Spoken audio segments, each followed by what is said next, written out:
contra el olvido, historias de resistencia. El pasado está ahí, nos susurra, grita, y sus alas quemadas golpean contra el olvido. Bienvenidos a este ciclo de entrevistas que rescatan memorias. Hoy recibimos a Gabriela Schaller, hija de Plutarco Schaller, ex preso político.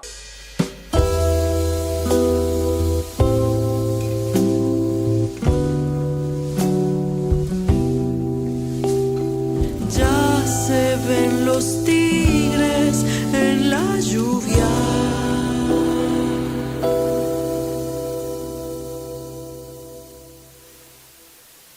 Hola. Te tengo que decir, además me cuesta mucho decirte Gabriela Schaller. Diga nomás. Porque vos sos la Chay, o no sos la Chay. ¿Quién te bautizó Chaya? Surgió, me empezaron a decir Chayita y quedó Chayita. Chayita. Porque como nací justo para el carnaval.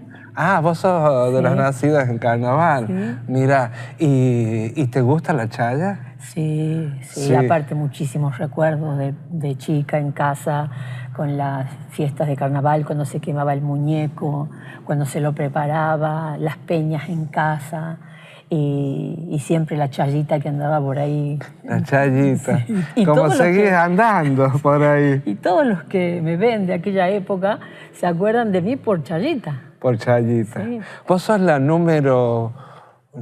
¿Qué número de hijos? De mayor a menor. La quinta. La quinta. Ya vamos a hablar de eso.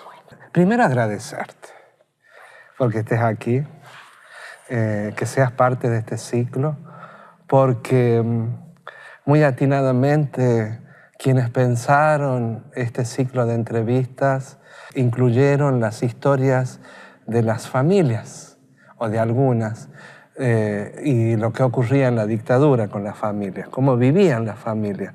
Pero esto que hemos venido diciendo, o que venimos diciendo en este ciclo, cada historia que se cuenta, la historia de los Schaller Soria, una voz es la voz de muchos, venimos diciendo en estos días, y esta es una voz nueva, así que te lo agradecemos mucho. Y ahora sí, antes de hacer un recorrido que vamos a andar por ahí, te voy a invitar a ver algo y después te vengo a buscar. Bueno.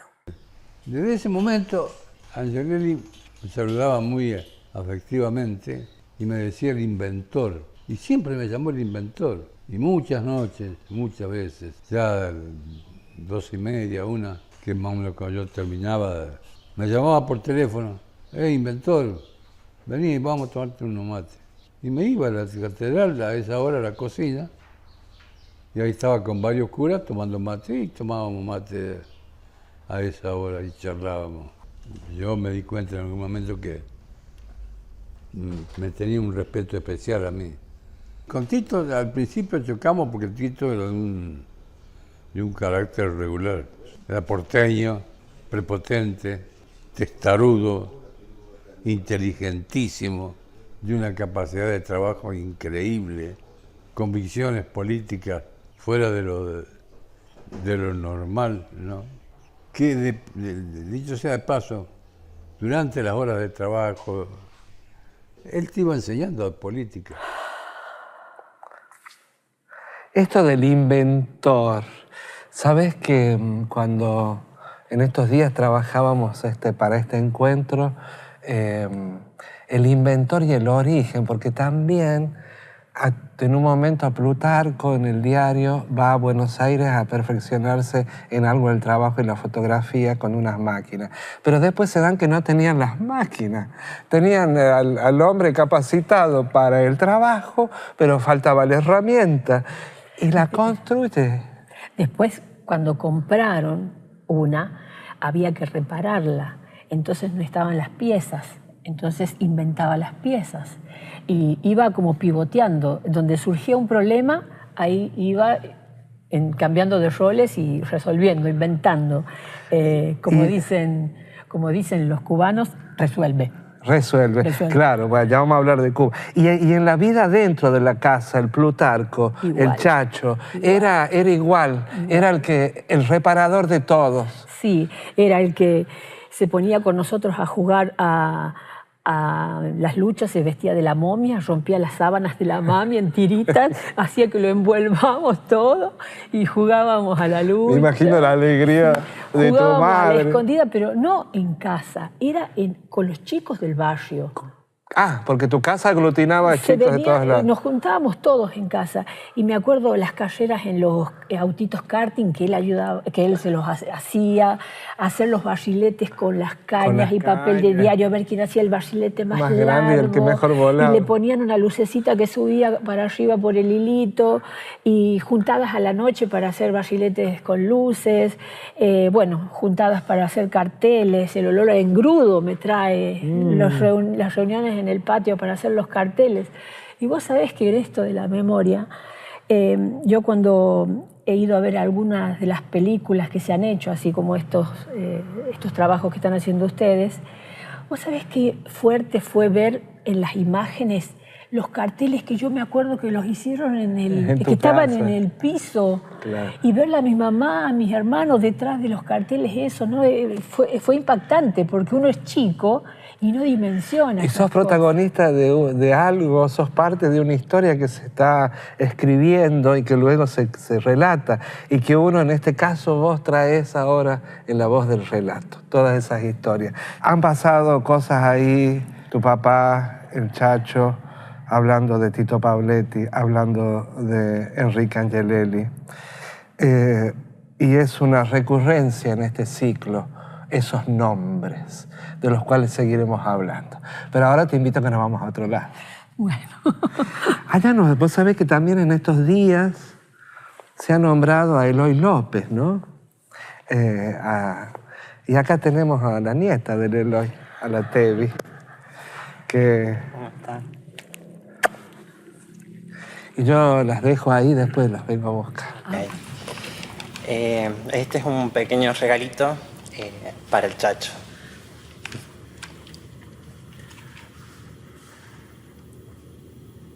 Sos todo posesión de mis sentidos, y al sentirte la angustia ya no cabe. Y aunque faltes y sepa que estoy sola, séte un pedestal, te siento mío. Cada día que paso con mi ausencia, intuyo tus muecas y tu aliento.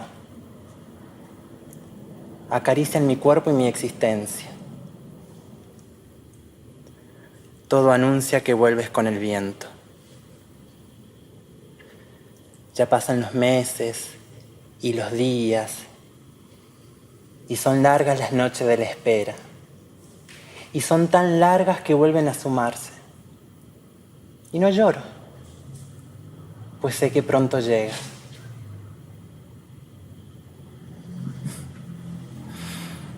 Y sí, escucho tus pasos por la casa. Me abrazan cual si fuesen alas. Y no hace falta ni tocarte, ni mirarte. A todos tocas, a todos miras, a todos hablas.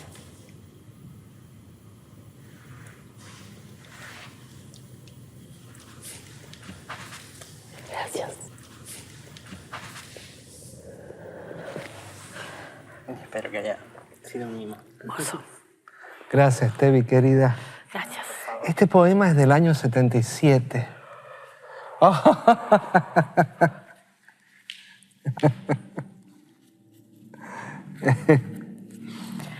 Es como sentirlos que vuelven siempre.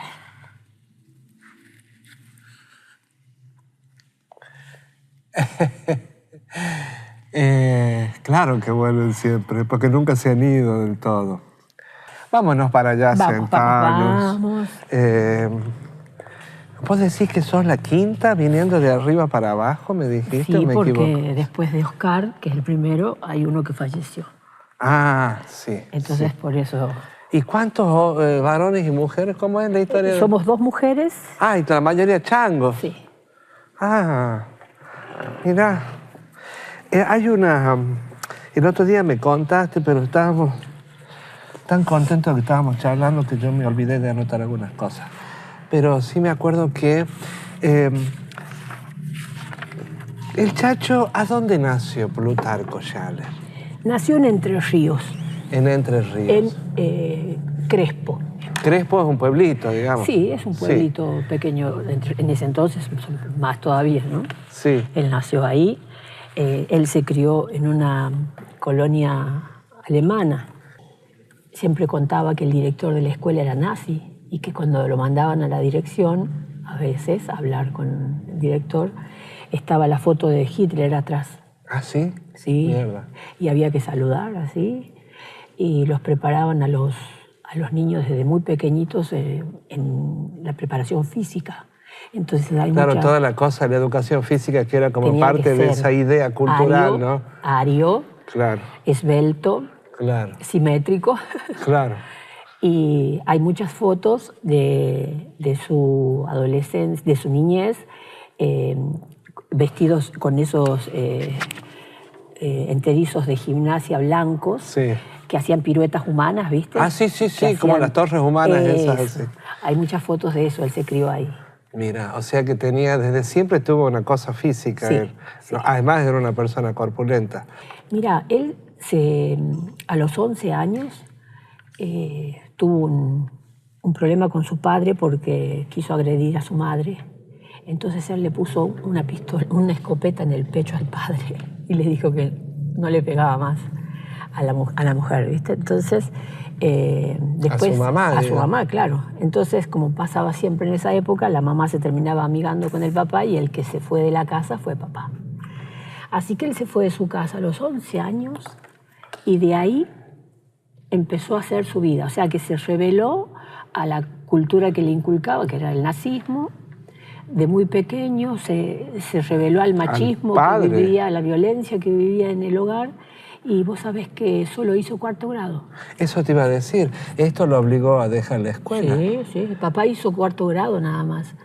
Y después todo fue aprendiéndolo en la vida por impulso propio, ¿no? Y por la misma necesidad de supervivencia también. Sí. Ahora, él tenía un don, o muchos dones, pero quiero decirle, tenía un don de poder subsistir y de poder resolver cosas. Yo creo que eso te lo da la vida, ¿viste? La necesidad te hace que vos puedas aplicar cosas que teniendo una vida cómoda o tranquila no te hace falta recurrir a esos mecanismos. Y me parece que esa fue la actitud que tuvo a lo largo de su vida, ¿no? Yo creo que es lo que le salvó la vida. Lo que le salvó la vida. Sí. Si no hubiera tenido ese espíritu, no creo que hubiese podido pasar por lo que pasó. Y creo que después se fueron sumando cosas, como por ejemplo tener la mamá al lado, que no fue nada menor. Creo que se complementaron, se retroalimentaron y pudieron así atravesar todo lo que pasaron. ¿Cuándo viene el Plutarco a La Rioja? Él viene con una empresa de los Pioli que hacían perforaciones de agua. Perforación.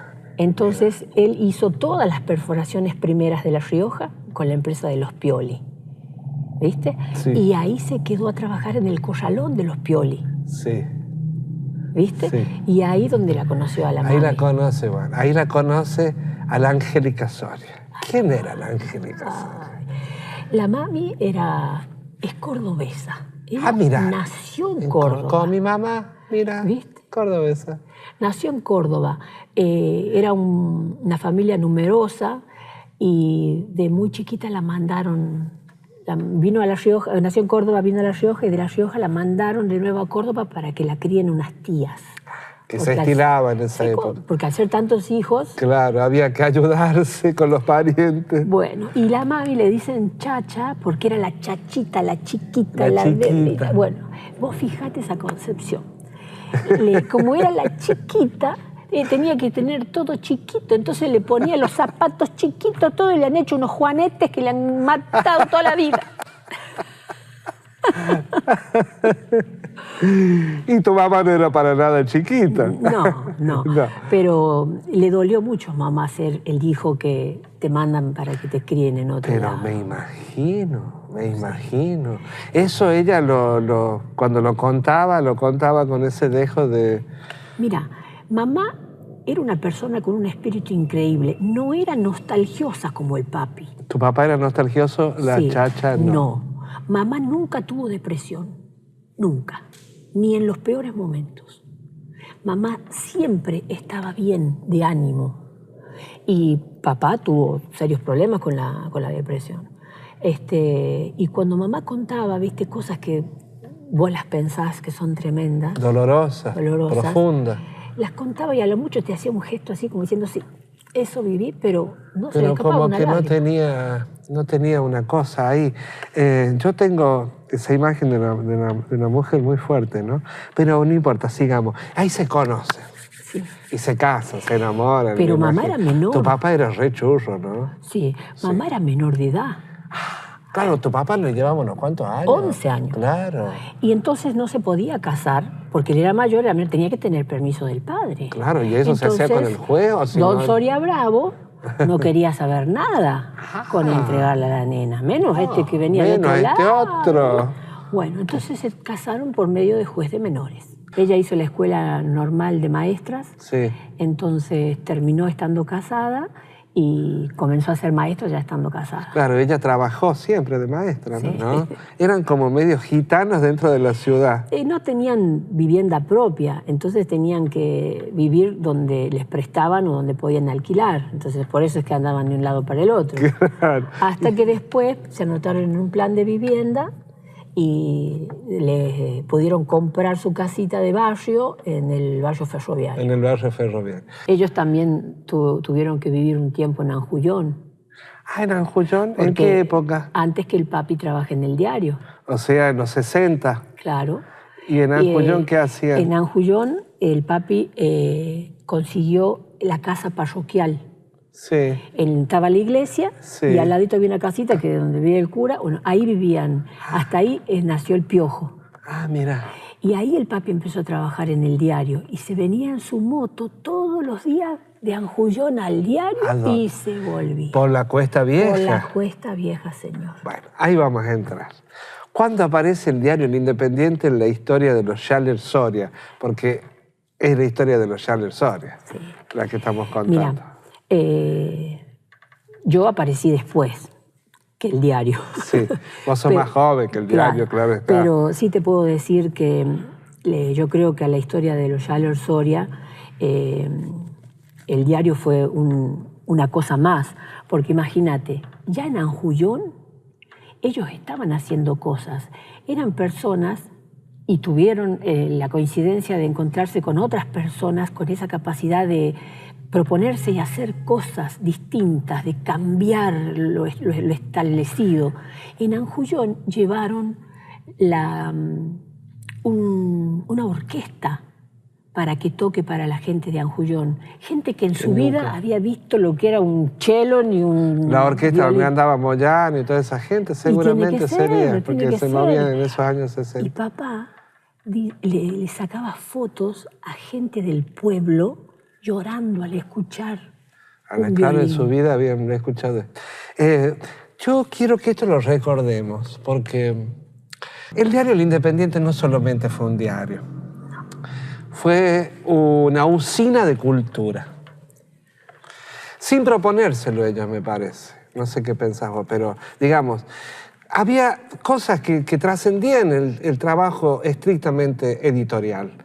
Por ejemplo, involucrarse en la filmación de una película que tiene una historia que se filmó en Palquía, la muerte de no sé quién y su triste entierro y no sé qué, una película que marcó hito, o la gente que venía a La Rioja que se armaban esos foros, o todo lo que se promovía, o cosas que se hacían Olga Santocchi con los artistas y que el diario era promotor. Eran gestores culturales sin proponérselo. O sea, no fue solamente una editorial.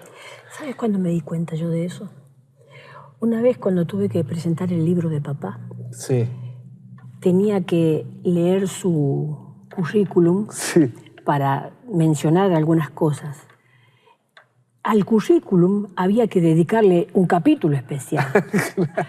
Porque yo digo, ¿en qué momento pudo hacer tantas cosas? Cada uno de todos los que yo he conocido de esa época han sido personas generadoras de cosas. Las mujeres, las cosas que hacían. ¿Me entiendes? ¿Cómo les alcanzaban las horas del día, los días de la semana para participar en la cooperadora del centro de estudiantes, en el barrio, en la iglesia, que bordaban, que cosían, que tejían? Era algo que tendría que ver con la época, seguramente. Creo que fue la generación revolucionaria, que todos tenían ese espíritu de querer cambiar la realidad que se vivía. Fue la rebeldía de una provincia que estaba castigada, postergada, en la miseria, en la sequía. Entonces, viste, se unieron y empezaron a pulular todos estos corazones, estas almas generadoras y se juntaron. ¿Cómo fue que se juntaron acá Paoletti con Angelelli, con Plutarco? ¿Me entendés? ¿Cómo puede ser que...? Y bueno, eso es lo que hicieron. Nos cambiaron la historia. Y no desde el diario, desde todos los rincones de la provincia. Porque desde el arte, desde la música, desde todas las artes, desde el trabajo. El trabajo en esa época también hizo un boom, porque aparecieron máquinas, se prepararon. Ellos son los que hicieron el antes y el después de La Rioja. ¿Cómo se vincula Plutarco con Paoletti y el diario? ¿Sabes esa historia? Precisamente cómo se conocieron, no sé, pero sé que se juntaban en el bar que estaba frente a la plaza. Y sé que La ópera. Sí, sé que papá andaba en la liga de fútbol, en las carreras de auto, en el diario que se estaba por hacer, sacaba fotos en los campeonatos, estaba en todos lados, yo no sé cómo. Y se conocieron, si La Rioja era muy chica. Era omnipresente. Claro. Sí, La Rioja era chica, claro. Bueno, y ahí empieza a trabajar como fotógrafo. Él empezó como fotógrafo, sí. Sí, y era fotograbador, que se hacía cargo de todas las cosas. ¿Vos alguna vez te escuché decir que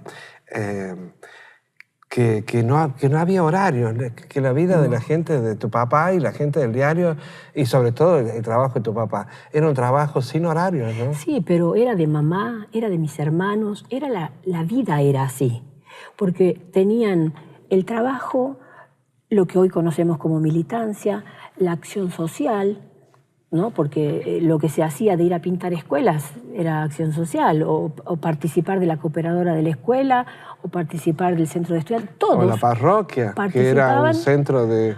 O había alguna familia que tenía que hacer su techito, su casita, y se juntaban todos, iban y lo hacían. O los chicos tenían que viajar y las mujeres se juntaban, hacían empanadas, pasteles... se juntaban y generaban, cambiaban el mundo. Eso fue lo que hicieron. Vos imaginate haciendo empanadas y vendiendo, imaginate las juntas, a la Lili, a la Lili Olguita, Paoletti, Olga Santocchi, que hay que más nombrar. Mami, la Claudia Soria. La Claudia Soria, bueno. Es un mundo que se nombra, es un universo. Sí, se llevaban a los alumnos a la casa cuando no podían aprender o tenían algún problema en la casa. Además...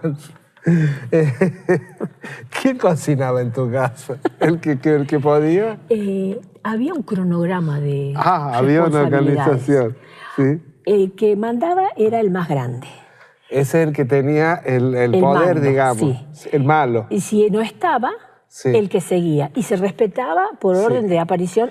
Así era. Sí. Como el mando, claramente, vertical. En la heladera había un papel pegado con las tareas de cada uno. Sí. O sea, los días de la semana lavaba los platos uno, cargaba las botellas de agua uno, regaba las plantas uno, sacaba la basura uno. Esto con 7, me parece, habrá generado más de un... Pero ¿sabés qué era normal? No, yo me acuerdo estaba naturalizado que era así la vida. Porque aparte mamá tenía turno en 2 escuelas, Claro. Después era actriz de teatro. Ah, eso quería decir. Con la comedia riojana. Ella viajó mucho. Sí, claro, viajaban mucho con la Claro. comedia. Claro. Papá el diario, los viajes. Se fue a la Antártida, cruzó la cordillera no sé cuántas veces. Se fue a la Antártida, Se fue a la ¿cierto? Antártida. Entonces, nos teníamos que organizar porque si no, no funcionaba. Sí. Y lo primordial era la escuela, el estudio. Digamos, había, eso sí, no le sacaban los ojos de encima. Tus padres, quiero decir, sobre ustedes. Era algo de todos. El prepararse para ir a la escuela, con la tarea hecha, venir, estudiar, sentarse a la mesa, dedicarle el tiempo al estudio. Estaba el lugar que era el ámbito de estudio, eso estaba ya establecido y se daba como una cuestión natural. Mira, acá había notado el Cine Club, también fue una cosa que se promovió y durante años funcionó, que es más, se estrenaron películas, vinieron directores, no me acuerdo. Acá se estrenó la Raulito. Acá se estrenó la Raulito. Vino Marilina Ross. Sí. Yo te cuento. Sí. En las épocas duras, previo a la dictadura, papá tenía las películas en cinta, en unas en los rollos. bateas de metal. Sí. Y en casa se juntaban a ver esa película, pero a escondidas. Yo me acuerdo que era todo un procedimiento que se hacía para poder ver las películas. Primero y principal había que poner colchas en las ventanas. Claro. En las puertas, todo oscurito. Claro. Venían llegando y unos entraban por un lado, otros entraban por el otro, ¿viste? Y estaba todo pensado para que si llegaban los milicos, por dónde salir. Todo organizado. Con la película, porque lo que había que resguardar era la película. Claro. Entonces estaba pensado por dónde salir. Yo tenía 6 años y me acuerdo, ¿y sabes qué? Me acuerdo de que hacía silencio para que no nos descubran.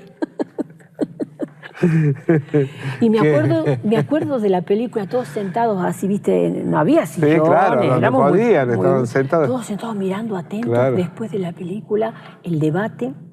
Después desarmar todo, cada uno a su casa, y hacerlo así en distintas casas. Hablábamos, ya nombraste algunos, Ricardo Mercado Luna, Gigi Alfieri, Guillermo Alfieri, tu papá, Plutarco Schaller, los hermanos Tito Pauletti y Cacho, Eloy López, Daniel Moyano, y seguís nombrando, y seguís nombrando. Vos estás hablando de muchas personas que con el tiempo han sido reconocidos por su arte, pero hay muchísimos que no han llegado a ser reconocidos y que han sido grandiosos. Sí, por ejemplo.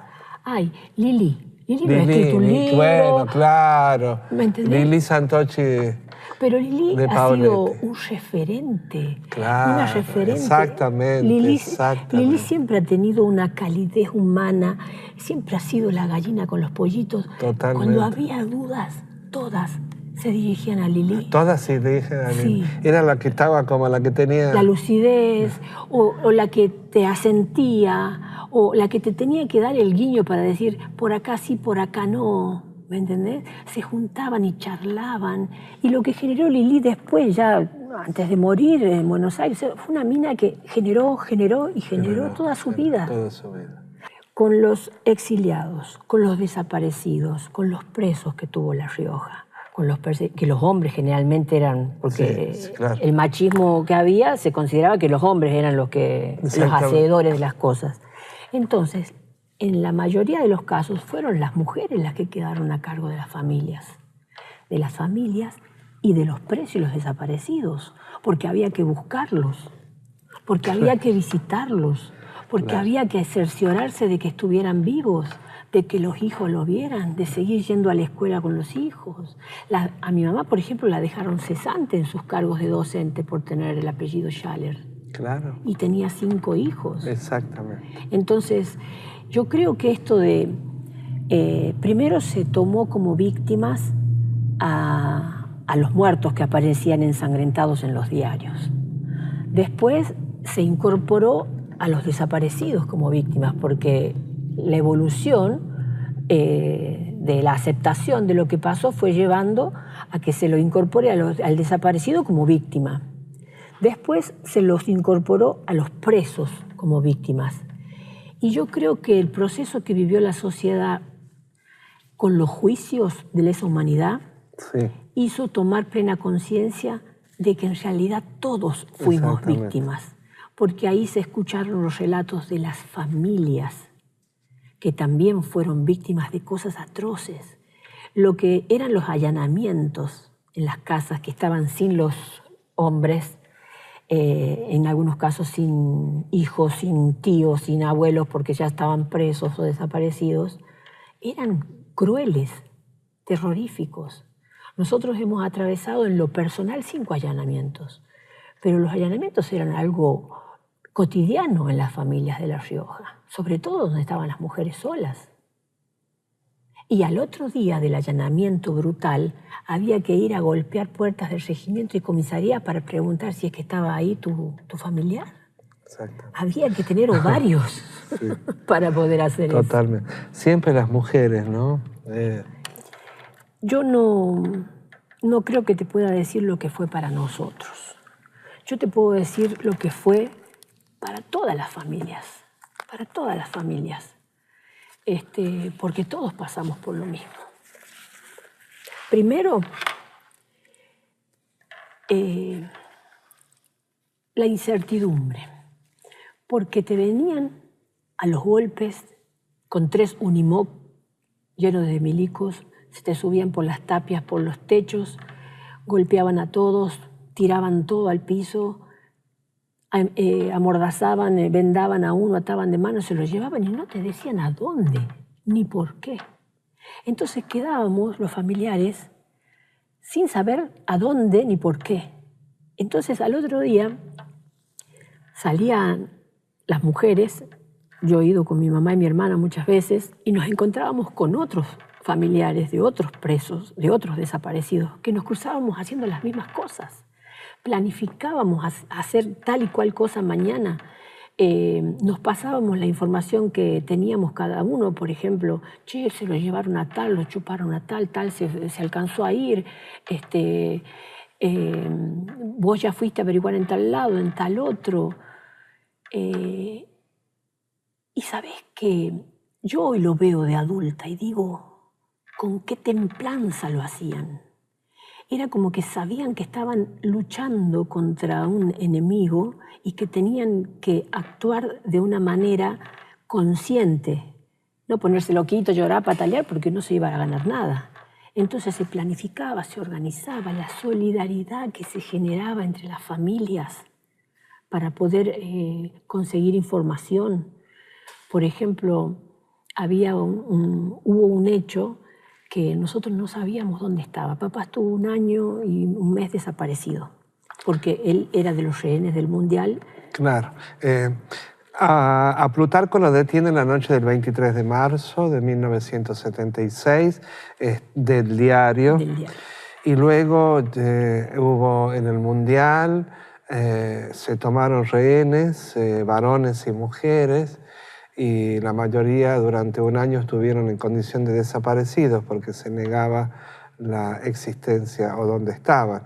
De La Rioja fueron 6 varones, me parece, y entre ellos estaba tu papá, Plutarco. Sí. Como nosotros no sabíamos dónde estaba, buscábamos y en todos lados nos negaban que no estaba.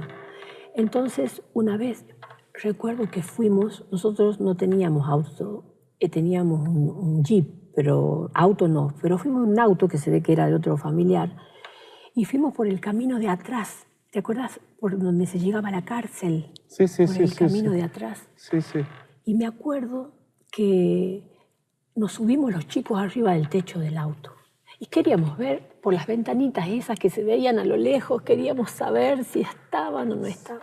Claro, pero ¿tenían una sospecha que podían estar aquí mira, o era en la búsqueda desenfrenada? En la búsqueda. Aparte de la información que yo con 6, 7 años podía manejar también. Claro, seguramente. Es limitada.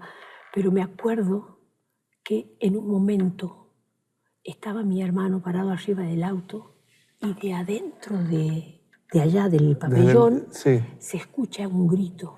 ¿Un grito? Un grito que dice, ¡Piojo! Joder. Que nos estaba viendo. Nos estaba viendo. Y el que estaba arriba del auto era el Piojo. Entonces él gritó para que sepamos que él estaba ahí. ¿Qué fue ese momento para usted? Vos sabés que yo le escuché la voz al papi, inmediatamente todos hicimos así, nos miramos, ¿viste? Y dijimos, está acá. Entonces Oscar dijo, vamos, no, porque seguramente que la seguridad lo iba a ir a buscar. Porque lo tendría que haber escuchado gritar, Claro, si lo entonces, escucharon ustedes. Oscar dijo, nos tenemos que ir. Subimos todos los que estábamos ahí al auto y nos fuimos. Pero vinimos a contarle a todos que papá estaba ahí. Y eso también daba la posibilidad de los otros que estaban buscando y no Claro. sabían de que existía la posibilidad. Claro, pero después, por ejemplo, fuimos a visitarlo en la cárcel, fue mamá conmigo, Sí.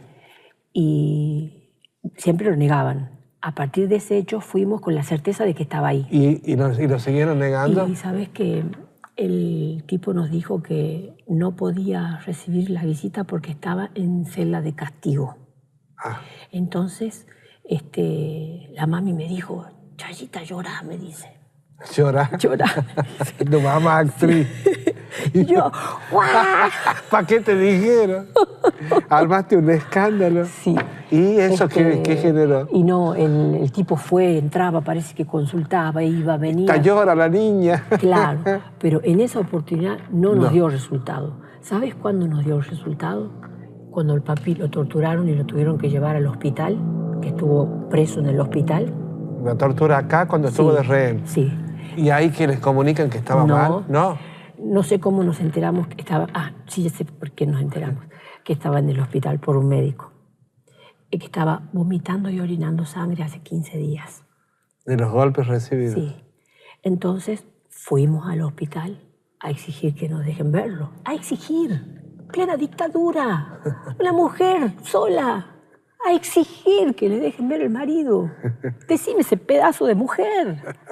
Bueno, y me dice... El tipo se negaba que no había visita, que en el hospital no se podía tener visita, qué sé yo. Y la mami me dice, Chayita, llora. ¿Otra vez? Ah, esta vez ya era con pataleo y con todo, ¿no? Pero berrinche. Entonces, ¿sabes qué? El tipo dijo, la vamos a dejar entrar a la nena. Entonces, ¿Lo viste a tu papá? era una sala que había 2 camitas, pero en una estaba mi papá. Era un bulto en una cama. No estaba sentado, parado. Estaba tirado. Destruido. Sí. Y me acuerdo que yo entro y me pongo del lado para el cual estaba su cabeza. Y tenía la mano así. Entonces yo le toco la mano y me le paro al frente. Yo me sentía una heroína, porque era la encomendada de ir a verificar que mi papá estaba vivo, ¿me entendés? Y que estaba. Y que estaba. Entonces cuando abre los ojos me ve así. Y dice, Chayita, decirle a todos que estoy bien. Él sabía lo que estaba pasando y que por qué yo iba a ir, o sea, era lógico que era la familia que estaba queriendo saber. ¿Y sabes qué tenía? Todas las partes que yo pude ver de su cuerpo estaba de todos colores, morado, verde, azul, amarillo. Estaba molido. Y lo único que él me dijo fue decirle a todos que estoy bien. Eso es la grandeza. Ese es el legado que tenemos. Hablando de los legados. 7 años estuvo preso en Plutarco, ¿no? Sí. 8 y medio. 8 años y medio. Sí, Fue de los que más estuvo preso. sí. Y sabes que cuando él ya llevaba más de 7 años preso, se apeló su causa y el fiscal le dio 2 años de condena. Y él ya llevaba 8 años preso, 7 años preso. O sea que Catalán le tendría que haber ordenado la libertad inmediata. Libertad, y no se lo hizo. No, En el año 1986, Plutarco Yales da un testimonio ante la justicia que fue después de la liberación, y habla con Fernández, presidente de la cooperativa del diario El Independiente en ese momento, y tu papá le dice: yo sé que ustedes fueron obligados por las autoridades militares a publicar una solicitada en el diario, en la cual, entre otras cosas, nos trataban a nosotros, los que estábamos detenidos, de delincuentes subversivos y ladrones. Yo entiendo, negro, que en esos momentos ustedes hicieran eso. Lo que sí no tolero y no comprendo es que, reintegrada la democracia en nuestro país, ustedes no han desmentido o aclarado aquella publicación, por lo que me siento agredido, ofendido, y quiero que se me repare de ese daño, porque que los milicos me trataran de subversivo y ladrón lo acepto, pero no lo acepto de mis compañeros de trabajo. Leo esto porque luego de todo el horror de la cárcel, dejarlos sin trabajo a todos los exiliados, los presos, los que escaparon, los que sobrevivieron de la cooperativa del diario El Independiente, nunca pudieron volver a sus lugares de trabajo. No, eso es algo que conversamos mucho con papá, porque se puede comprender que durante la dictadura el terror estaba instalado, inclusive después, porque tarda en reafianzarse una democracia. Pero fueron pasando los años y nunca revirtieron esa postura. Nunca publicaron una sola palabra sobre aquella solicitada que los trataba de manzanas podridas, y que agradecían a los militares por haberle sacado a esos comunistas de adentro y todo lo demás. Les agradecían. Sí. Esa solicitada fue publicada por el personal del diario al cumplirse un año de golpe de Estado, sí. agradeciéndole a la Junta Militar por haberles limpiado el diario. Inclusive cuando fueron saliendo en libertad, los compañeros los dejaban en libertad en distintas partes del país, a uno en el sur, otro en el norte. Cada uno fue armando su vida como podía. Las familias estaban totalmente disgregadas por todos lados. Algunos estaban en el exterior. Entonces, cuando pudieron ir comunicándose, deciden venir a La Rioja para poder recuperar su lugar de trabajo. Y bueno, cuando vinieron, estos que estaban en poder del diario, que ellos saben que al diario lo tienen porque ellos se acoplaron a las maniobras de los militares. Ellos fueron cómplices, porque cuando fueron a buscar la renuncia de los compañeros que estaban presos, ellos fueron con este mensaje: changos, por favor, firmen la renuncia, porque esto ya va a pasar. En cuanto esto pase, todo vuelve a la normalidad, ¿no? Así obtuvieron la firma de los compañeros, que decían: renuncio de por vida a ejercer el periodismo. Algunas firmadas. Esas renuncias fueron redactadas por los milicos, Claro, evidentemente. claro, impresas con el mismo texto, se sabe en la casa de quién, quiénes participaron y demás. Y después lo mandaron a don Torralba, que estaba el director del diario, no tenían permitidas visitas, pero lo mandaron a don Torralba. Los le milicos permitieron le entrar permitieron entrar, pero a papá, por ejemplo, no le permitieron usar anteojos, no la pudo leer. O sea que tuvo que firmar sin saber lo que estaba firmando. Y aparte que estaban siendo torturados, estaban destruidos adentro, y llegó Torralba y dijo: chango, firmen, porque si no nos van a dejar a todos afuera, total, esto ya pasa, cuando todo pase vuelve a la normalidad. Ellos saben que esas firmas, esas renuncias fueron obtenidas en esas circunstancias. Por Entonces, eso es más infame todavía. Es más infame. Cuando ellos vuelven, le dicen que no pertenecen al diario porque ya habían renunciado. Y de por vida a ejercer el periodismo. ¿Me entiendes? Tremendamente cruel. Cruel. Papá, hubo algo que lo mantuvo con vida, fue hacer los juicios contra los genocidas. Para eso hizo una gran investigación, y hacer el juicio por el diario. Porque no estábamos hablando de que queríamos un diario para poder tener un ingreso de dinero, como ellos nos decían. Estábamos exigiendo que se reconozca la historia de lo que pasó, porque el diario que tienen encima les pesa tanto que no tienen idea lo que es. No saben lo que se han robado, no saben lo que se han usurpado. Nosotros estamos buscando que reconozcan la historia del diario, lo que significó el diario para La Rioja, lo que significó el diario y Angelelli para La Rioja, lo que fue capaz de hacer un medio junto con una sociedad para cambiar su rumbo, para cambiar su destino. Ellos nunca entendieron eso porque nunca tuvieron semejante sueño, semejante objetivo. Acá tengo unas cositas que vos trajiste, pero yo me las escondí por acá.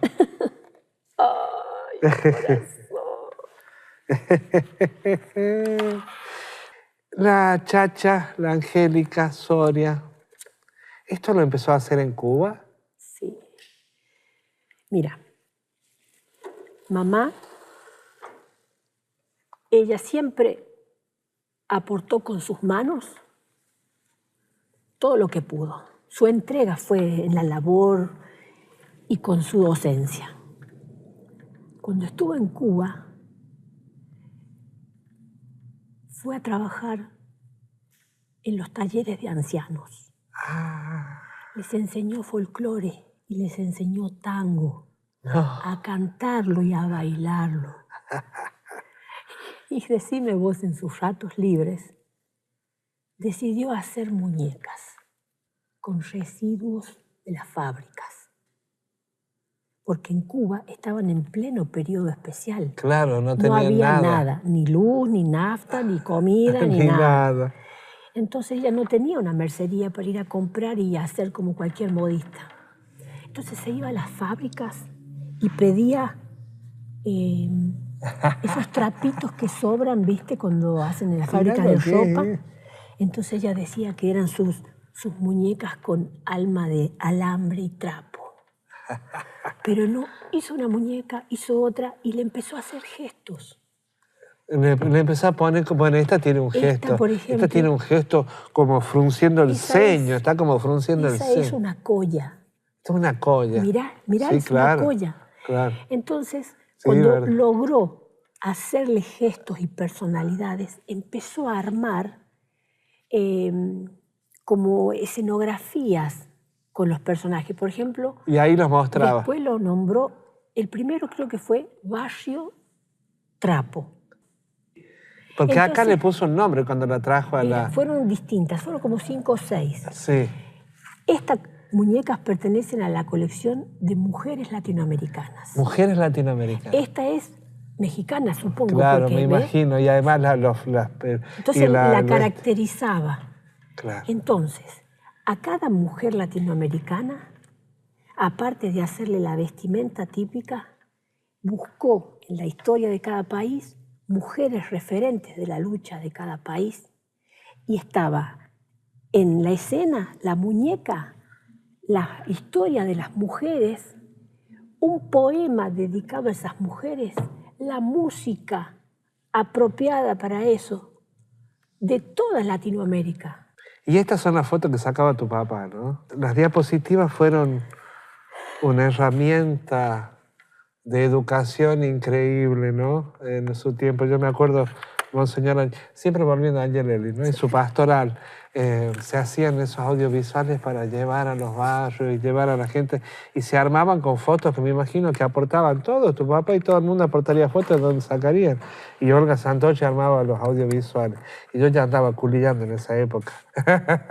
Y me hacía leer. Papá pasaba los audiovisuales en el cine Susek. Claro. Sobre Talampaya, el Valle de la Luna. Totalmente. Y en las minas de Amaná sí. pasaba los audiovisuales de cómo constituir sindicatos. O sea, ya ahí era otro rol, digamos. Era más didáctico, político. Tenía preparados audiovisuales para distintas cosas. Mira.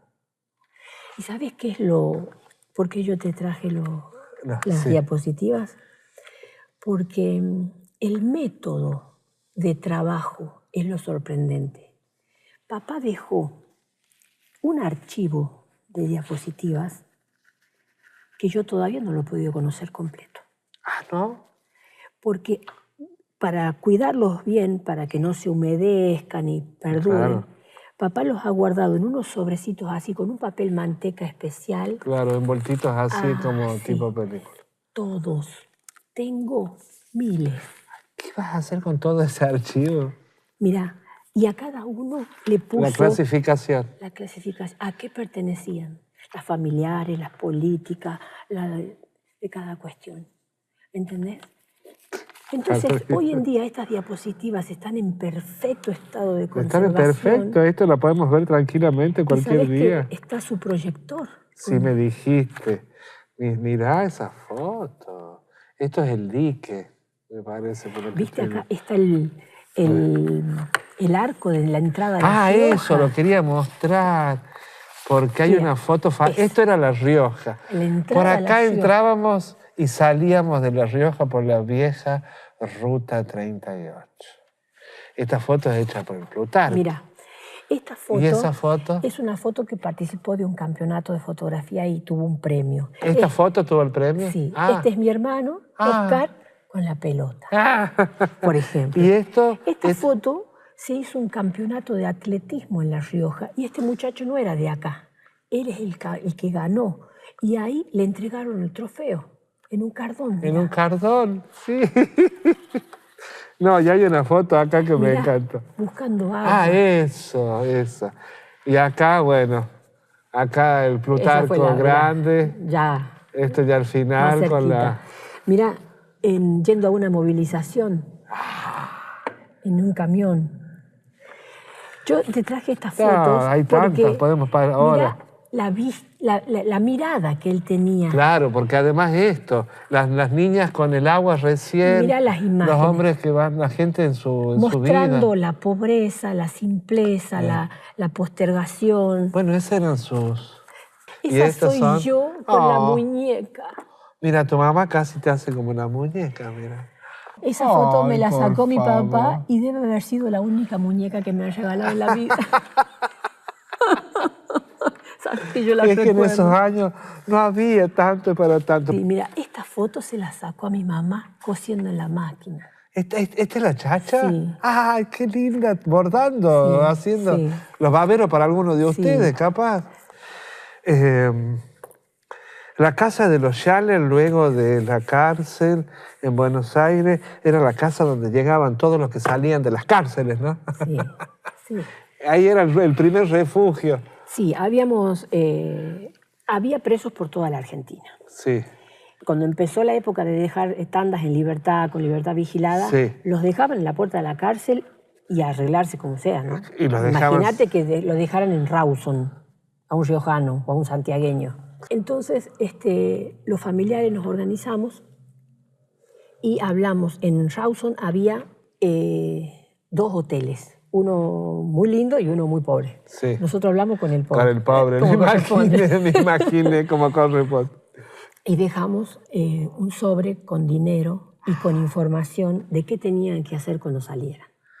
Entonces en la visita les dijimos a todos que cuando salieran tenían que ir a tal y tal lugar. Y la gente del hotel era maravillosa también, correcta, digamos. Ellos, Ellos. no todos, porque Rawson era una Claro, ciudad un lugar. militarizada. Bueno, por supuesto, ahí están bases.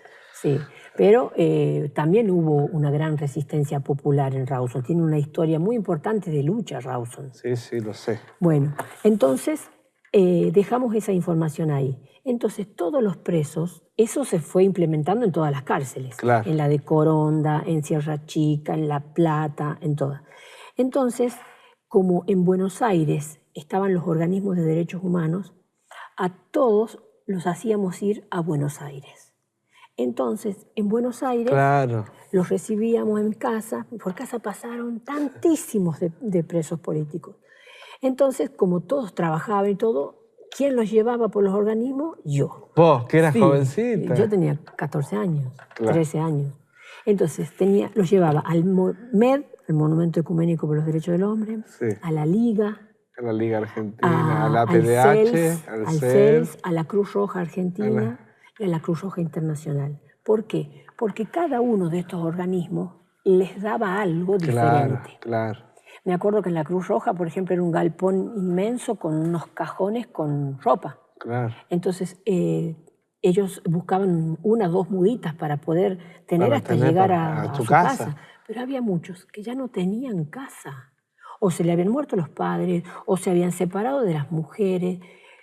Ya no era, habían pasado 8 años de vida. ya no era lo mismo. Entonces muchos se quedaron en Buenos Aires. Bueno, entonces se los llevaba a todos esos lugares. Uno le daba ropa, otro le daba un dinerito para el pasaje si quería volver a su lugar, otros si querían quedarse en Buenos Aires les gestionaban dónde parar o algún trabajito y así. Entonces los hacíamos recorrer todo eso y así decidían y cada uno Empezaban a buscar tomar su rumbo. Una de las cosas que se pudo hacer luego que fueron liberados y antes de volver a la democracia, algunos de los que habían estado en el diario El Independiente crearon un diario, La Voz, en Buenos Aires. Sí, donde tuve Y vos trabajaste. el orgullo de trabajar ahí. ¿Qué fue La Voz?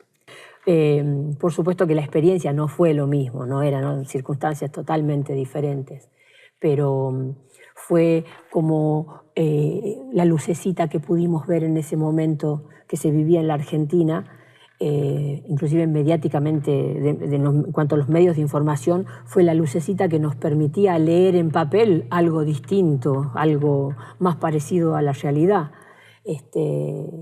Y bueno, fue un ícono el diario La Voz. Además, porque participaron todos los intelectuales que volvían del exilio, fue una suma de gente ahí invalorable. No sé si alguna vez... Han hecho un gran diario. Sí. Un claro. gran diario. No sé si alguna vez un diario reunió tanta gente con ese nivel y esa trayectoria. Y el producto que salía era impresionante, Claro, pero sí. tenías tipos como Tito, que yo... ¿Él era el director, Tito? No, No. Tito escribía. Tito escribía. Pero yo me acuerdo, papá era el intendente del diario. Sí. Yo era la telefonista. Bueno, y sabes que en el salón donde papá tenía su oficina, yo recuerdo cuando iba Tito, se sentaba, viste, el gordo así, sí. Viste, con las piernas abiertas. Ella estaba enfermo en esa época. Me acuerdo que se le hinchaban los pies y no le entraban los calzados, entonces mamá le hizo unos calzados... tejidos. No tejidos. De tela. Bien armadito, como unas pantuflas, como algo unas así, pantuflas, y estaba feliz él porque podía. No. Bueno, pero ¿sabes qué me llamó la atención de Tito?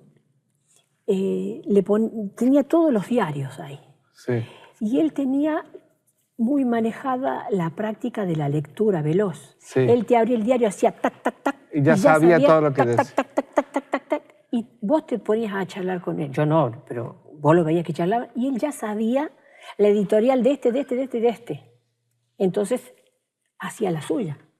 ¿Me entendés? Pero esa capacidad, ¿me entendés? Y para todos los que estaban por ahí trabajando, otros periodistas, me acuerdo Ana Vivian, Gabriel Fernández, naturalizar que todos, que esa clase de personas estaba ahí, ¿viste? Hoy te cuesta encontrar a alguien con una capacidad y que tenga los huevos de después defenderla, porque en ese entonces había que escribir y después poner los huevos para aguantarse el vuelto. Claro. ¿No? Saber que tenías un equipo que te sostenía detrás. Claro, exactamente. ¿Y sabes qué? La convicción de saber que lo que estabas diciendo sí. era la verdad. Claro. Tenían en la espalda la responsabilidad de hablar por todos aquellos que ya no estaban. Entonces eso hizo que se hiciera también un producto maravilloso que fue el diario La Voz. ¿Cuál sería ese legado para vos que sentís que no podrás renunciar? A veces pienso que es innato. Lo tengo tan metido que es como que si fuera innato. Como que no me lo tengo que proponer como un propósito al legado, sino que es como que es algo que ya está en uno. Está con el ADN de uno. Porque no tengo que pensar yo qué debo hacer para responder a... No, es algo que te sale con la vida cotidiana y que uno puede dilucidarlo cuando charla con compañeros, cuando tiene sesiones de terapia, ¿no? Esto de tener incorporado la visión colectiva, la solidaridad, el hecho de pensar y nunca pensar en el beneficio propio. Nos cuesta eso, no nos sale. siempre nos sentimos el todo. Y siempre que vemos una película, una obra de teatro, ocurre una situación, hablas con un vecino o algo, es como que siempre uno está viendo en plural. Uno vive en plural. Uno comparte la vida. Somos así. A veces cuando yo veo a gente de derecha o fascistas y escucho sus argumentos, claro, es esa la diferencia. Que ellos han venido a ser mejor que todos, a ser individualistas. Eso es lo que nos diferencia de ellos. Yo creo que ese es el mejor legado.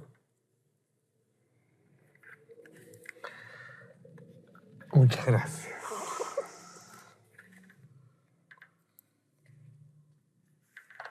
Sí, muchas gracias. Tito Pauletti escribió una carta a unos amigos allá en el 83. La nostalgia todo lo devora en el exilio y para huir de ella a veces la retórica nos impulsa a la contundencia heroica que no es mi tono, apenas otro defecto, y lejos de mi pensar humilde ese tono conduce a la incomunicación. No hay método de comunicación que reemplace la presencia, a la posibilidad de abrazarnos, de ejercer la ternura, aunque sea con timidez, acaso con culpa, porque uno, ya de viejo, ha adquirido conciencia de ser un macho tímido. Siempre estuvimos con ustedes, pese a los miles de kilómetros que nos separan, y todo indica que siempre los tendremos acaso más cerca. Pase lo que pase, tomemos los caminos que tomemos. Nuestro pueblo necesita, quiere y exige un baño de democracia. Y hoy pelear por la democracia, aun cuando distorsionada y defectuosa sea, es abrir las puertas al futuro.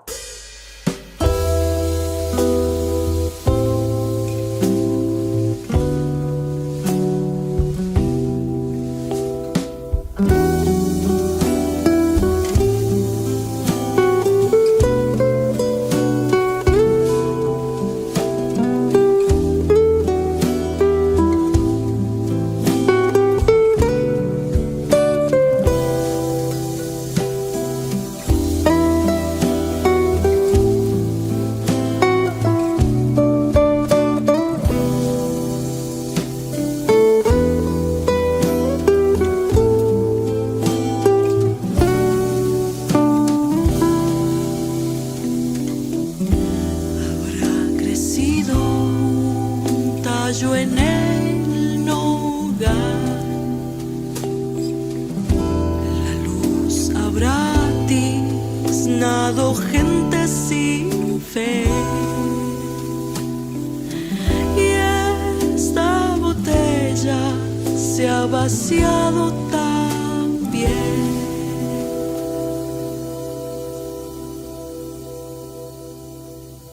Contra el olvido. Historias de resistencia.